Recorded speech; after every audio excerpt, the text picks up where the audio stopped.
Paula needs a parachute. So, Salesforce Customer 360 unites your marketing, sales, commerce, service, and IT teams around her so they can deliver a great experience from anywhere.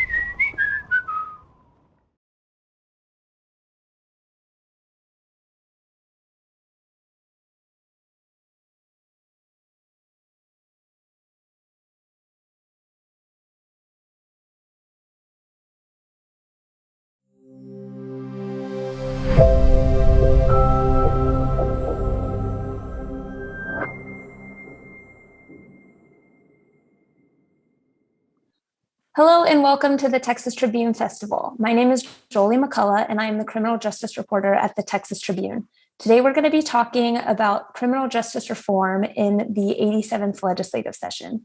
I am joined today by the two co-chairs of the House Criminal Justice Reform Caucus. We have Representative Joe Moody, a Democrat from El Paso. Hello. And we are also joined by State Representative Jeff Leach, who is a Republican from Plano. Hey there. Hey. Good to be with you. Yeah. Well, thank you both for joining me today. Virtually, I know, unfortunately, I wish we could all be hanging out, but these are trying times we live in. It's okay. Jeff and I got to hang out a lot recently this summer, so we're good. Yeah, you guys are going to be. Yeah, but you were gone. You were gone for most of the time. I wish we could hang out more. Don't worry, got more time. Got more time ahead. We'll be fine. We're just going to breeze right over that little bit of tension, which we'll get into later. Don't worry. So I wanted to talk about, this session in the House, especially we have House Speaker Dave Phelan made criminal justice reform a priority. He had his package of bills first.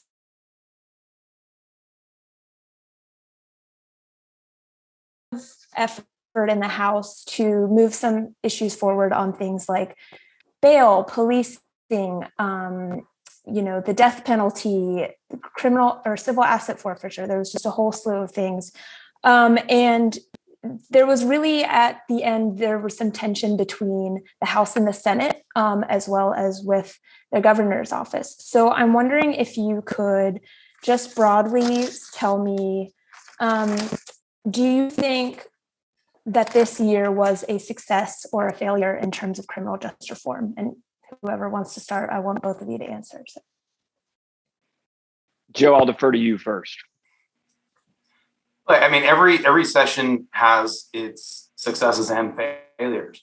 But the fact that the Speaker of the House has labeled criminal justice reform as a marquee item for him personally and putting that stamp on the House agenda, that's success. That's a win. You look back at prior speakers, school finance reform under Speaker Bonin became a marquee item, or mental health reform under Speaker Strauss before that became a marquee item. That means that this is an item that's not going away under this leadership and is going to continue to elevate. And it means that all members of the legislature, not just, Jeff and I have worked on these issues for our entire time in the legislature. And sometimes, it's challenging to get other people engaged on these very complex issues when you're dealing with very challenging issues, the death penalty, sexual assault, things of this nature. And so it's challenging to get people involved in it. But when you raise it to that level and you say, look, we're going to tackle this, over and over and over again, and sometimes it takes time to get that done. That is something that I would consider a success. Now, did we get things across the finish line to the governor's desk that we wanted to? No, but that's every session. So I'd say the broad success of this session is the House has laid a marker down, the Speaker's laid a marker down. The criminal justice reform is something that has a home and a place in the Texas House, and that's not going to change anytime soon. Yeah, I agree strongly with that. I think that's well said.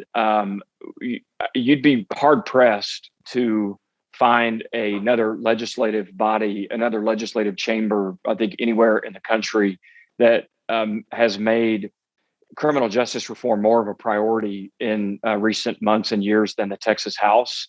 I'm saying that a little bit off the cuff and without looking at every single state, but I know for a fact that we, in the Texas House, we have not been afraid of these issues. And Republicans and Democrats have come together in recent years to build the foundation for what you saw this session. And that's a collaborative effort to shine a spotlight in some areas that have for a long time needed a bright light shined, to bring these issues to the forefront, to talk about them together, even when we've disagreed on what the ultimate solutions may have been, and under the leadership of our speaker.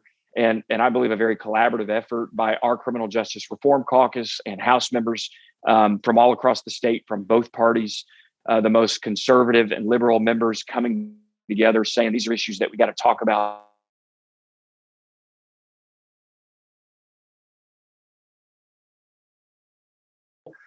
Unfortunately, in this area, at least, you got to pass it through two chambers, and there was some disagreement and strong pushback from our colleagues on the Senate.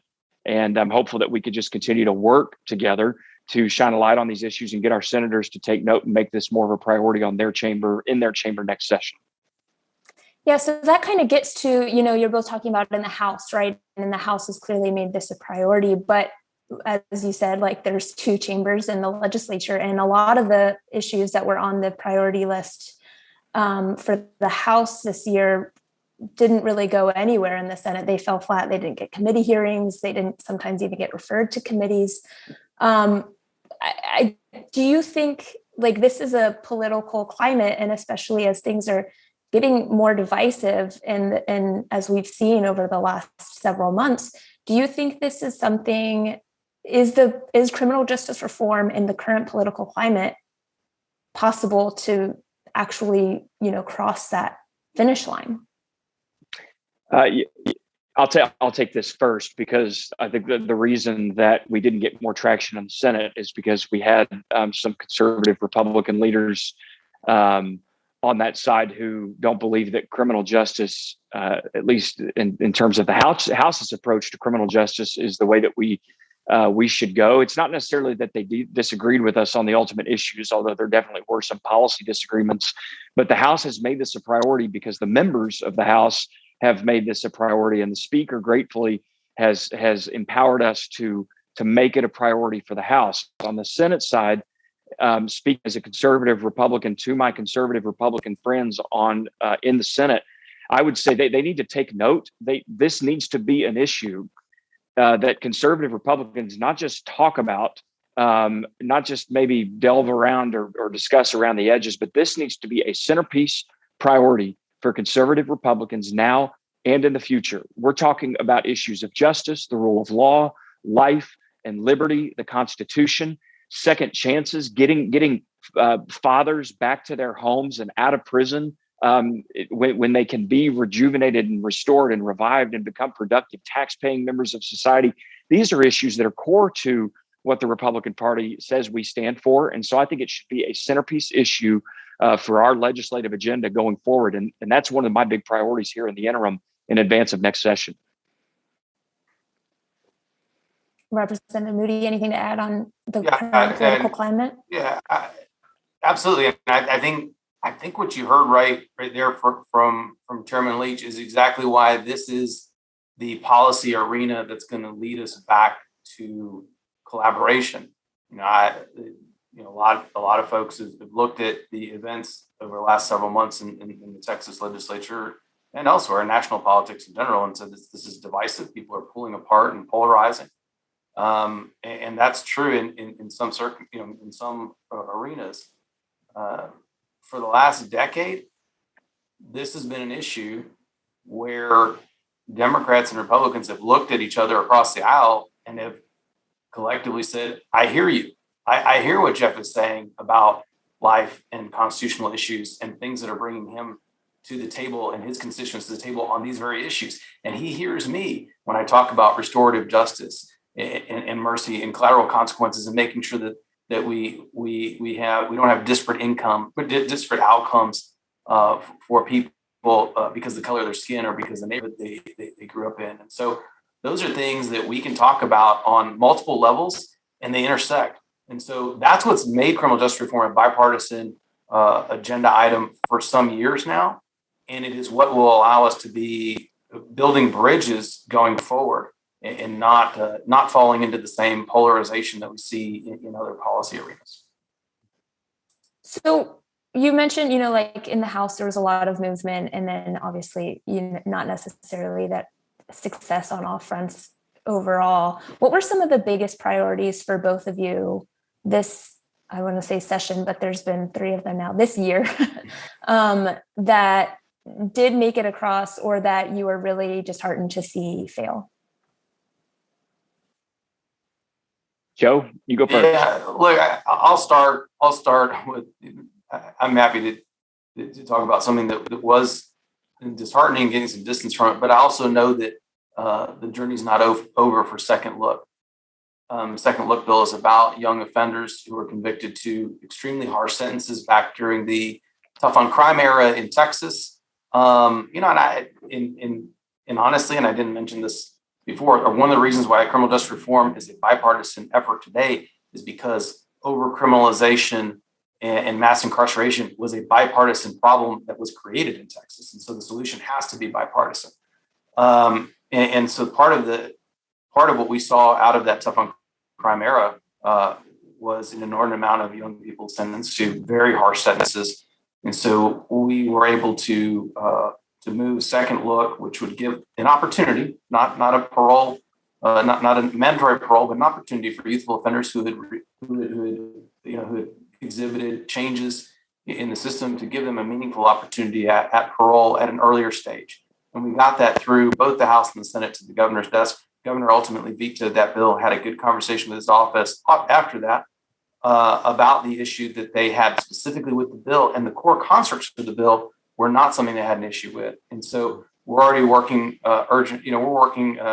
diligently to address those concerns. We have a draft of a bill that I think is ready today.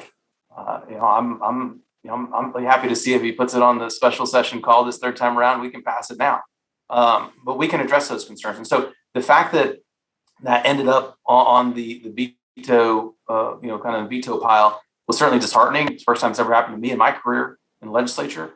But the fact that it got to the governor's desk and we're in a dialogue with the governor in a state like Texas, who thought nothing of those people. When I started in the legislature, no one cared about those people. They were less than human. They were an afterthought of anybody that walked the halls in the Capitol.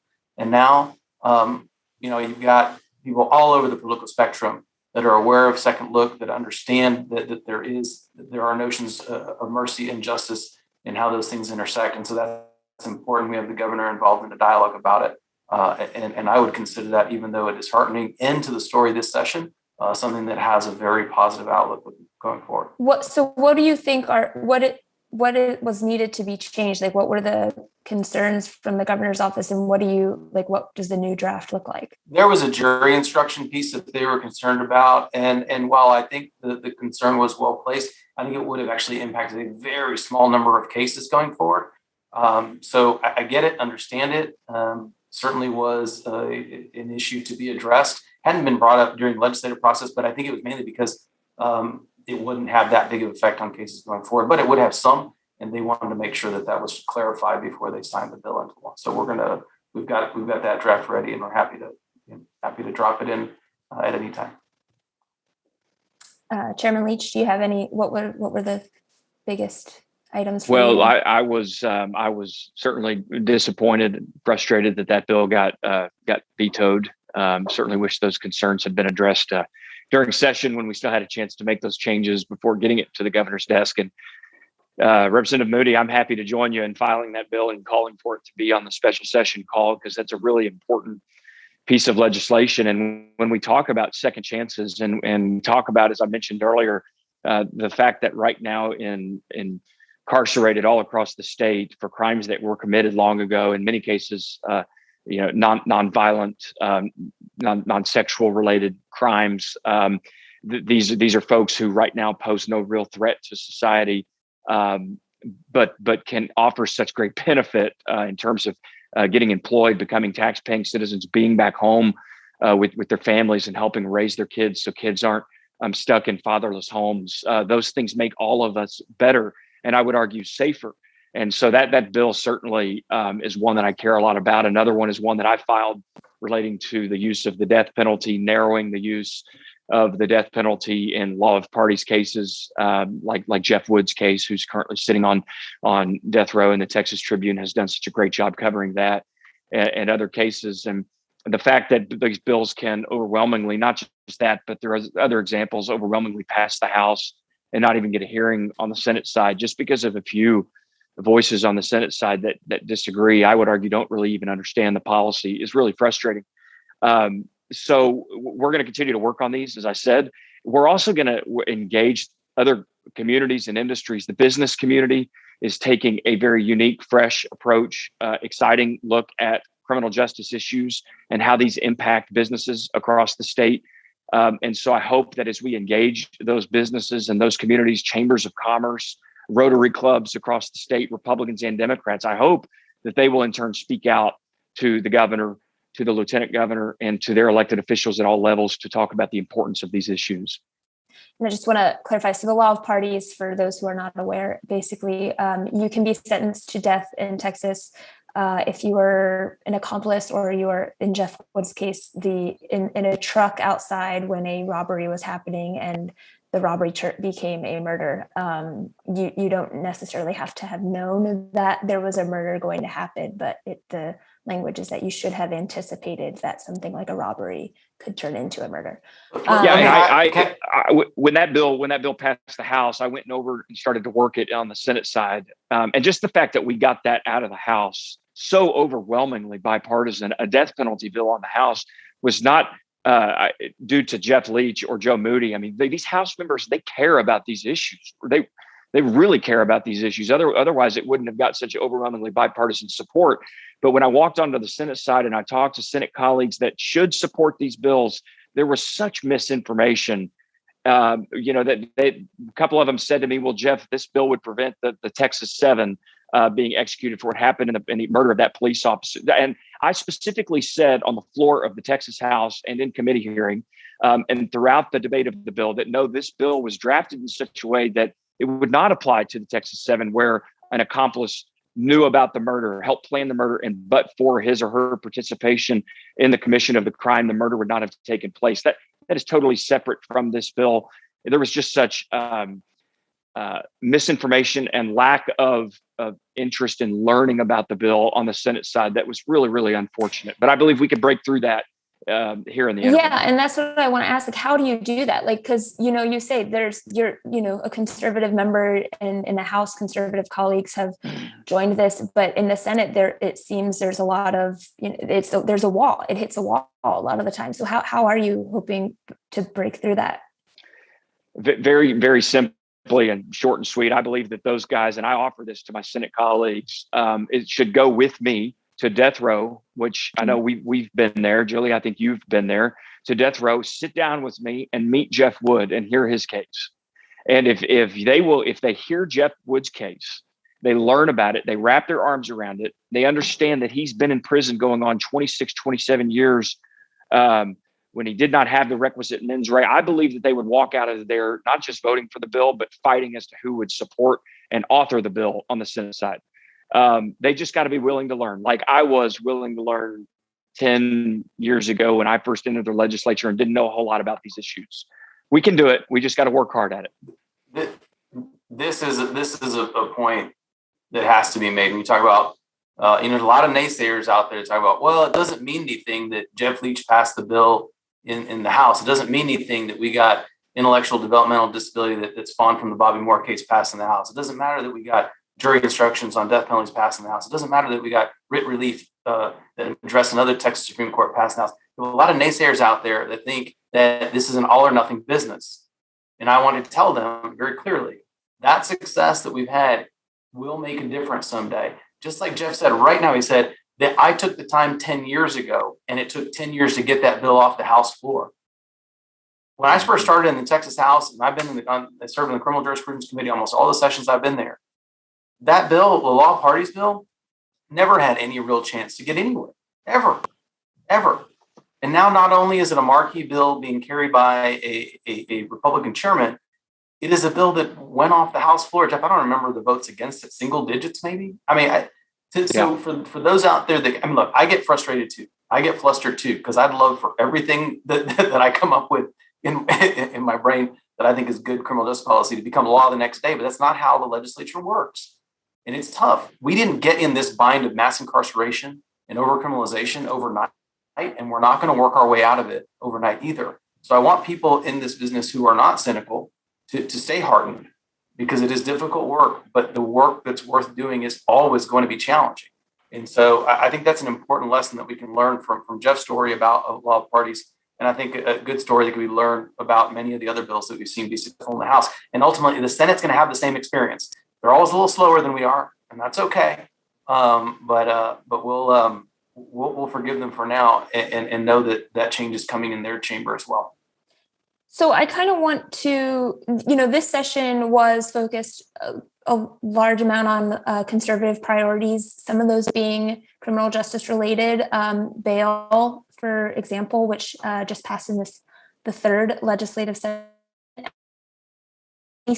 I know there was a lot of discussion, obviously, after the murder of George Floyd on police reforms. Ultimately, a few simple changes came through, but the larger reforms, some of which passed the House, did not pass the Senate.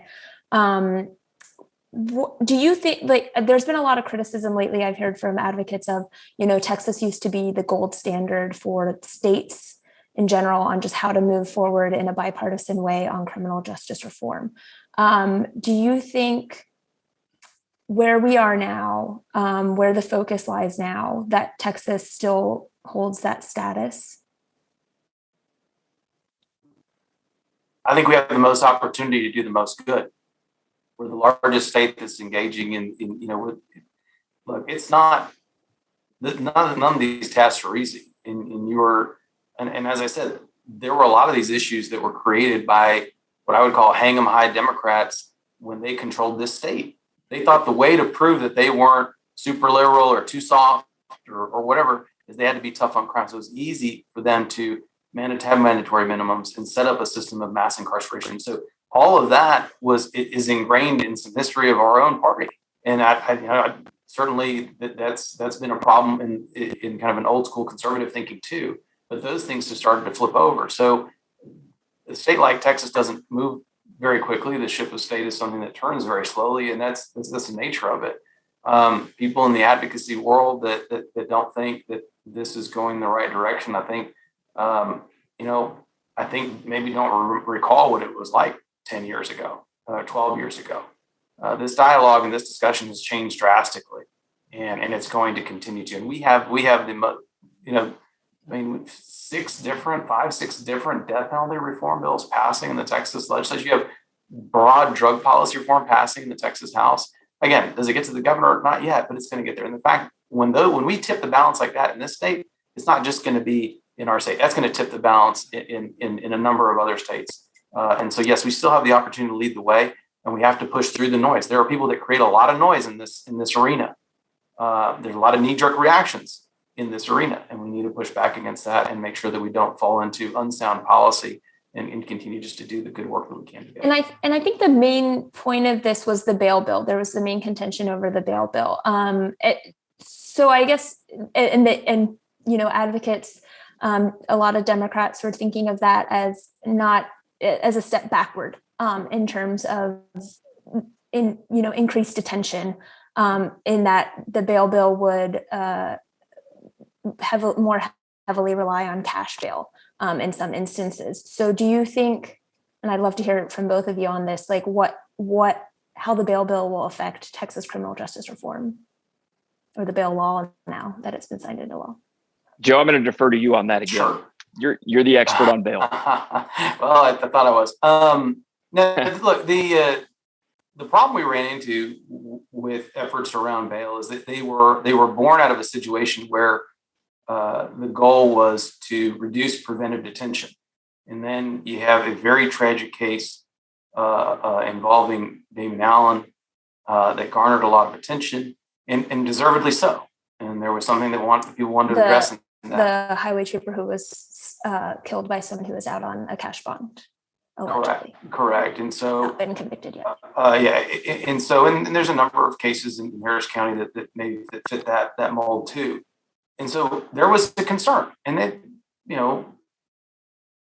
those types of situations do occur and they can be addressed. What happened was that the bill then morphed into something that created a possibility of more preventive detention rather than less. And it kind of turned the whole thing on its head. The unfortunate part that we ran into, I think, during and this had to do more with the political polarization that we went through, was there was a constitutional amendment that went alongside that. I mean, quite honestly, in the real world, wouldn't make much of a difference. I mean, people not being able to have a bond. The Constitutional Amendment said that the judges could have no bond in a number of new cases. Well, the Constitution in Texas now has that already in a significant number of situations. And if you don't have the opportunity as a judge to have no bond, you can set Jeff's bond at $20 million. Well, that's just as good as having no bond. So judges can do that today, and there's no real way to know why they did it. There's no record that they keep on that. They can just do it. So the constitutional amendment was something that in our party, the Democrats had leverage on. They needed us to pass it. And there was such a desire, I think, to just shut something down and have some clear victory or win or defeat a bill, or in that case, a resolution, that we didn't use our leverage properly to kind of extricate some of the more problematic problems of the bail bill. We had multiple provisions that we could have got lifted into the bail bill. I think that would have mitigated a lot of the unintended consequences of that out in the system, still would have addressed the Damon Allen situation. And I think everybody could have walked away a lot better, and a better public policy could have been crafted. But unfortunately, when you have people pull out to the ends and polarize, and winning at all costs is all that matters, you get very short-sighted. And that's unfortunate because, there was an amendment I carried onto the bail bill. Had we had full participation on the floor that day, that amendment would have significantly reduced the number of cases in which someone could be held in preventive detention. Significantly decreased it. But you got to engage in those conversations. They're not easy. They're difficult. They're tough votes. It would have been a close vote. But if we're not willing to do that and engage in those negotiations and dialogues, then we're going to end up with the worst public policy. And I ended up voting against both those because I think the end results were not where we should have gotten to. I think we could have done a much better job. So we have time for one more question, and that kind of leads into where I would like to wrap this up, is that, there was a quorum break, right? Democrats left the state for a session and a half-ish. And that really damaged relationships between Republicans and Democrats. And obviously in this field in this topic reigns, at least in the House, a large bipartisan support for these efforts. Where do we go from here? Is there irreparable damage between Democrats and Republicans in terms of getting on the same page on criminal justice reform issues? And how does that look if issues are called onto the ongoing, this current special session, largely on redistricting, or in 2023? Well, I don't believe that any relationship is irreparable and beyond repair. Some might take some more time than others, but we're all 150 of us are committed. Well, I believe the vast majority of us, certainly Joe and I, are committed to ensuring that these political squabbles take a backseat to the voice of the people of Texas. I mean, we believe strongly, even when we disagree on issues, that it's not our voices that should be heard loudly on the floor of the Texas House, but the voices of the people of Texas. That includes inmates in our penitentiaries. That includes the criminal justice reform issues that we have shined a light on and been their voice. And so I think that while those political squabbles will continue, especially as we head into an election year, and we continue to try to mend some fences and build some bridges that were broken down this summer, I think that criminal justice reform could be the issue that leads us out of this. And this has always been, at least for as long as I've been in the legislature for the past 10 years, there's no other way I could think of it, a really cool bipartisan effort that we're making a real difference in, not only here in Texas, but in Washington, all across this country, putting politics aside and coming together. So I think that as we look forward, this issue needs to continue to be that catalyst to bring people together. And I wouldn't have any other way. I'm committed to it. And I know Joe is as well. This collaboration in the Criminal Justice Reform Caucus was born out of pretty simple conversations where Jeff and I would talk, and I'd feel strongly about X issue, and he'd look at me and say, "Joe, I hear you," and then he'd come and talk to me about one issue that he was working on, and I would say, "Jeff, I hear you." And currently in our political climate, we've stopped. I mean, we've stopped listening to one another. Forget hearing one another. We stopped listening to one another. We've started defining ourselves more by, or defining ourselves more by who we're against than what we have in common. And I think the opportunity that Jeff speaks about is the one that we have to seize. And this is the moment to seize it. The notion of restorative justice is one that we've worked on quite a bit. And at the core of restorative justice is not that there's not accountability and things of that nature, but it is restoring and healing the community that has been impacted by this event. So if we're in a political environment that's been impacted by maybe hyperpartisanship or burnt feelings or wrecked relationships, let's use those same principles that we use in restorative justice, which is let's heal, let's move on. How do we heal the community as a whole? I think there's members of the House that have that in their heart and their mind that would like to do that. And if we lead with that, and there's no catchy hashtag for that, and I'm sorry, but if we lead with that, we will succeed, not just on this front, but we'll succeed on so many other fronts for our constituents back home.